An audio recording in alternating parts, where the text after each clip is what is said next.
1 अप्रैल से संपत्ति की नई गाइडलाइन दर लागू होना है। इससे पहले संपत्ति के दस्तावेजों का पंजीयन कराने वालों की भीड़ उमड़ रही है।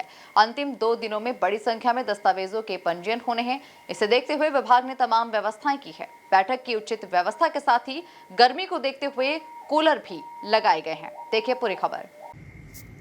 इंदौर जिले में संपत्ति की नई गाइडलाइन को केंद्रीय मूल्यांकन समिति ने मंजूरी दे दी है। 20% से लगाकर 100% तक की वृद्धि गाइडलाइन में की गई। बढ़ी हुई दर का असर संपत्ति के दस्तावेजों का पंजीयन करने वालों पर होगा। इस बात को ध्यान में रखते हुए वे लोग जिनके सौदे तय हो चुके हैं वो 31 मार्च के पहले अपने दस्तावेजों का पंजीयन कराने के लिए कार्यालय पहुंच रहे हैं। पिछले 5 दिनों से इंदौर जिले के सभी पंजीयन कार्यालय में भीड़ उमड़ रही है। अंतिम 2 दिन भीड़ और बढ़ गई। विभाग ने पंजीयन के लिए आने वाले आवेदकों के बैठने की व्यवस्था के साथ ही उनके लिए पेयजल और गर्मी को देखते हुए कूलर की भी व्यवस्था की है। जो वित्तीय वर्ष समाप्ति के 2 दिवस हमारे शेष हैं आज और कल के, उसमें एक तो स्लॉटों की संख्या जो है काफ़ी हम लोगों ने बढ़ाई है विभाग ने, और आमजन को कोई परेशानी ना हो इसके लिए हमारे यहाँ पे टेंट लगाए हैं हम लोगों ने, कूलर की व्यवस्था की है, पीने के पानी की व्यवस्था की है।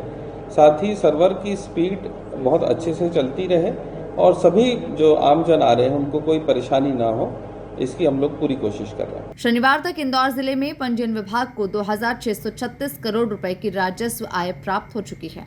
अंतिम 2 दिनों में 50 करोड़ के राजस्व की आय होने की संभावना है।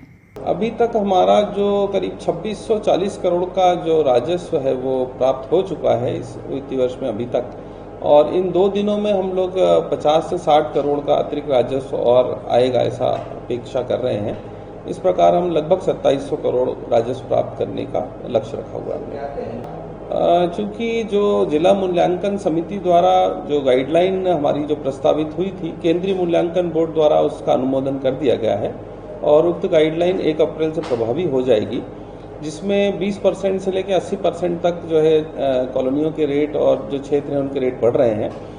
तो यदि आपका कोई दस्तावेज पेंडिंग है तो उसको तत्काल आज और कल में ही करा लें, जिससे आपको जो स्टैम्प ड्यूटी के रूप में जो राशि चुकानी है वो कम चुकानी होगी। 1 अप्रैल से ये राशि बढ़ जाएगी।